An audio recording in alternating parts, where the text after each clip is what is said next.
Hi friends, आज के हम इस वीडियो में डिसिप्लिन एंड अपील रूल के बारे में जानेंगे, यानी कि DAR के बारे में जानेंगे। कहीं कहीं आप ये भी देखेंगे D&AR, यानी कि डिसिप्लिन एंड अपील। तो इस ये DAR जो रूल जो है 1 अक्टूबर यानी कि 1 अक्टूबर जो है 1968 को ये बना लागू किया गया। ये जो डिसिप्लिन अपील जो है ये रूल जो बनाया गया ये सभी कर्मचारी के लिए बनाया गया, ताकि कि कोई भी व्यक्ति अगर कोई कार्य के विरुद्ध या कुछ अलग या कोई गलत काम करता है तो इस रूल के अंतर्गत उसे सजा दिया जा सके, इसलिए इस रूल को बनाया गया। ये सभी रेलवे कर्मचारी पे लागू होता है DAR रूल, सिवाय जो है RPF, कैजुअल एंड सब्स्टिट्यूट पर लागू नहीं होता है। DAR रूल जो है दो प्रकार के इसमें पेनाल्टी आती है, यानी कि माइनर पेनाल्टी और मेजर पेनाल्टी। तो माइनर पेनाल्टी में भी 5 टाइप के पेनाल्टीज होती है और मेजर पेनाल्टी में भी 5 प्रकार के पेनाल्टीज होती है। तो इसमें कौन कौन सा पेनाल्टीज आती है उसके बारे में भी जान लेते हैं। माइनर पेनाल्टी में जो है stoppage of pass and PTO रहता है और censure with holding of promotion और रिडक्शन ऑफ रिवॉर्ड टाइम, पे of scale for period of 3 years without community effect या विथ होल्डिंग ऑफ इंक्रीजमेंट और temporary with holding of increment with community effect. उसी प्रकार major penalty में भी 5 प्रकार के पेनाल्टीज रहते हैं, जिसमें कि reduction in same time of pay with without community effect, removal from service, dismissal from service और compulsory retirement, reduction grade with और विदाउट कम्युनिटी इफेक्ट। ये 5 प्रकार के प्रॉब्लम रहते हैं, ये पेनाल्टीज रहती है। अब इसमें जो है ये विद कम्युनिटी इफेक्ट और विदाउट कम्युनिटी इफेक्ट का मतलब क्या है, यानी पे विद कम्युनिटी इफेक्ट का मतलब है कि आपका जो पे है जो 2 साल या 1 साल के लिए होल्ड हो जाएगा, लेकिन 2 साल के बाद जो नॉर्मल हो जाएगा तो उस समय आपको उसी समय से वो इंक्रीजमेंट या पे मिलना चालू हो जाएगा, लेकिन वो जो 2 साल या 1 साल के लिए जो आपका कटा उसको रिस्टोर नहीं किया जाएगा। लेकिन विदाउट कम्युनिटी इफेक्ट का मतलब है कि 2 साल के लिए या 1 साल के लिए पे या आपका इंक्रीजमेंट रोका जा रहा है, तो 2 साल के बाद वो सेम रिस्टोर करके फिर आपका नॉर्मल कर दिया जाएगा। तो इसमें अगर ग्रेड पे का बात करें तो विथ और विदाउट कम्युनिटी इफेक्ट, तो उसमें आपका ग्रेड जो है अगर 2 या 1 डाउन हो जाता है या आपका जो पोस्ट है वो थोड़ा डाउन हो जाता है या 42 से आपका 28 आ जा रहा है या 24 आ रहा है, अगर कोई JEE या SSC है या मान लीजिए लोको पायलट ही है, अगर उसका ग्रेड पे डाउन होता है तो वो लोको पायलट की बात करें तो वो मेल एक्सप्रेस का है तो गुड्स लोको पायलट हो जाएगा, और गुड्स लोको पायलट है तो senior loco pilot, senior assistant loco pilot हो जाएगा। इस प्रकार डाउन किया जाता है ग्रेड पे का।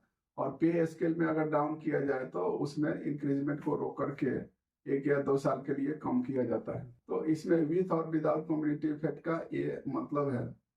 अब ये जो पेनाल्टी जो है वो किसके द्वारा दिया जाता है इसके बारे में जानेंगे। तो ये जो पेनाल्टीज है डिसिप्लिनरी अथॉरिटीज द्वारा ही दिया जाएगा, यानी कि DA द्वारा दिया जाता है, जो कि वो कॉम्पिटेंट ग्रेड या रैंक का होना चाहिए। और दूसरी बात की जो मतलब कहने का मतलब है कि वो DA जो देने वाला है वो रैंक का होना चाहिए, तभी वो लागू होगा। और उसके बाद एक और भी बात है कि जिस ब्रांच के है, जिस कैटेगरी का है, उसी से संबंधित हायर ग्रेड का वो ऑफिसर होना चाहिए, यानी कि दूसरा कैटेगरी का या दूसरा ब्रांच का ऑफिसर दूसरे ब्रांच के एम्प्लॉय को, कैटेगरी को वो पेनाल्टी नहीं दे सकता है। अगर वो देता है तो वो रद्द किया जाएगा।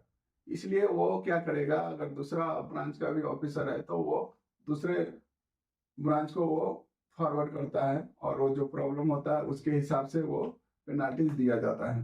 यदि वो कॉम्पिटेंट ग्रेड या रैंक का नहीं है तो वो पेनाल्टी रद्द हो जाएगी। पेनाल्टीज में जो है दो पेनाल्टीज जो रहती है, माइनर पेनाल्टीज और मेजर पेनाल्टीज। तो माइनर पेनाल्टीज में क्या है, ऑलरेडी आप कोई भी प्रॉब्लम आती है, आरोप पत्र आते हैं, तो उसमें आप डिफेंस दे करके, उसमें ओनली डिफेंस ही देने की जरूरत होती है, उसमें वो प्रत्यक्ष रूप से जाकर के इंक्वायरी करने की जरूरत नहीं होती है। लेकिन वही मेजर पेनाल्टीज में वो इंक्वायरी की जरूरत होती है और इंक्वायरी करना पड़ता है। बिना इंक्वायरी के आप पेनाल्टीज और चार्जशीट भी इशू नहीं कर सकते हैं। हमारे संविधान में आर्टिकल 311 में जो वर्णन है, जिसमें कि आप मेजर पेनाल्टीज में removal from service, dismissal from service और कंपल्सरी रिटायरमेंट को आप डायरेक्ट रूप से नहीं दे सकते हैं विदाउट इंक्वायरी। लेकिन ये मेजर पेनाल्टी में ऑलरेडी हम बोले कि इंक्वायरी की जरूरत पड़ती है, तो ये इंक्वायरी की जरूरत पड़ती है और ये बिना इंक्वायरी का इसको इशू भी नहीं किया जा सकता है, पेनाल्टी नहीं दिया जा सकता है। लेकिन माइनर पेनाल्टीज में जो है, ये ओनली आप डिफेंस दे करके आप उसका डिफेंस भेजिए और डिफेंस भेजने के बाद उधर से क्या रिप्लाई आता है वो उसके हिसाब से बोले तो आपका चार्जशीट इशू किया जाता है, या अगर आपका सही है, कुछ प्रॉब्लम नहीं है, तो ऑफिसर द्वारा आपको माफ भी किया जा सकता है, या इसमें पेनाल्टीज को और भी कम भी किया जा सकता है। अब जो है कोई चार्जशीट आ रहा है तो डिफेंस दे या ना दे, तो डिफेंस देना ही चाहिए, ताकि आप उससे थोड़ा आपका जो पनिशमेंट है कम भी हो सकता है, और आप नहीं देते हैं या माफ भी हो सकता है, और यदि आप नहीं देते हैं तो आपका डायरेक्ट रूप से आरोप माना जाएगा और आपको पनिशमेंट 100% मिलेगा ही मिलेगा। और आप डिफेंस नहीं देते हैं तो एक तरफा हो जाता है, तो वो उसमें पेनाल्टी ज्यादा आने का चांसेस रहता है। और आप यदि डिफेंस देते हैं तो कुछ उसमें रिक्वेस्ट के द्वारा या ऑफिसर को भी कम किया जा सकता है या माफ भी किया जा सकता है। अब ये जो पेनाल्टीज है, वो ये जो डिफेंस जो देने का रहता है, इसका टाइमिंग क्या रहता है, तो ये 10 डेज से 15 डेज ऐसा रहता है। 10 डेज भी रहेगा, 15 डेज भी। वो फॉर्म में ऑलरेडी जो SF11 या SF5 जो आता है उसमें ऑलरेडी एंट्री रहेगा वो फॉर्म में। तो 10 डेज या 15 डेज के अंदर देना रहता है, इसके अंदर देना चाहिए, और मैक्सिमम जो है 45 डेज के अंदर। अब स्टैंडर्ड फॉर्म की बात करें तो ये स्टैंडर्ड फॉर्म, ये जो चार्जशीट जो है स्टैंडर्ड फॉर्म में दिया जाता है, यानी कि आरोप पत्र। ये 11 प्रकार के होते हैं और इसमें भी सब पार्ट होते हैं, जिसे कि स्टैंडर्ड फॉर्म यानी कि SF1 टू SF11, जिसमें कि दो मुख्य रूप से आते हैं, SF5 और SF11। SF5 जो है मेजर पेनल्टी के लिए दिया जाता है, और वहीं SF11 जो है माइनर पेनल्टी के लिए दिया जाता है। और भी जो इम्पोर्टेंट जो फॉर्म है, जिसमें कि वो ज्यादा कुछ खास नहीं है, जैसे SF1 है जिसमें सस्पेंड का है, पनिशमेंट देना हो या कोई अभी विचाराधीन है, तो वैसा कंडीशन में सस्पेंड किया जाता है। लेकिन ये मैक्सिमम जो है 90 डेज तक ही सस्पेंशन रहता है।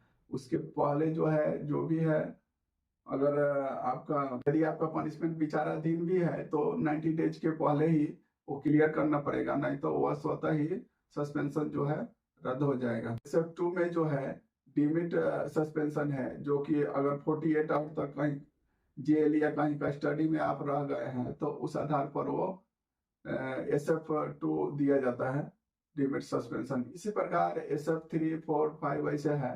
तो सब में जो भी ये फॉर्म है, स्टैंडर्ड फॉर्म है, उसमें ऑलरेडी क्या पनिशमेंट रहता है वो ऑलरेडी एंट्री रहता है, उसमें नाम वगैरह, डिजिग्नेशन और डिपार्टमेंट वगैरह लिख करके आपका आ जाएगा। तो हर पनिशमेंट के लिए अलग अलग एक फॉर्म रहता है, वो फॉर्म को ही चार्जशीट बोलते हैं, यानी कि आरोप पत्र। लेकिन वो आने के बाद वो लागू नहीं होता है, वो आने के बाद ऑलरेडी आपको डिफेंस देने की जरूरत होती है या इंक्वायरी होती है। उसके बाद वो फाइनल जो डिसीजन निकलेगा उसके हिसाब से बोले तो DAR के अनुसार बोले तो वो आपको चार्जशीट इशू किया जाएगा। हम मालूम कर लेते हैं कि ये डिफरेंस इसमें क्या है SF5 एंड SF11 में? माइनर पेनाल्टी के लिए SF11 दिया जाता है और मेजर पेनाल्टी के लिए SF5 दिया जाता है।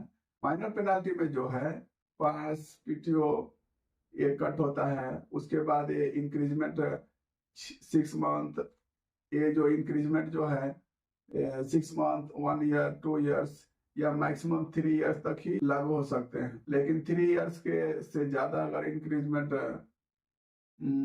काटना हो तो वो SF5 में ही रहता है। 3 ईयर्स से मैक्सिमम कितना भी हो सकता है। तो ग्रेड पे भी डाउन करना बोले तो ये भी SF5 में ही रहता है। और दूसरी बात, SF5 में जो है इंक्वायरी की जरूरत होती है, जबकि SF11 में इंक्वायरी की जरूरत नहीं होती है। तो ये सभी जो है डिफरेंस है।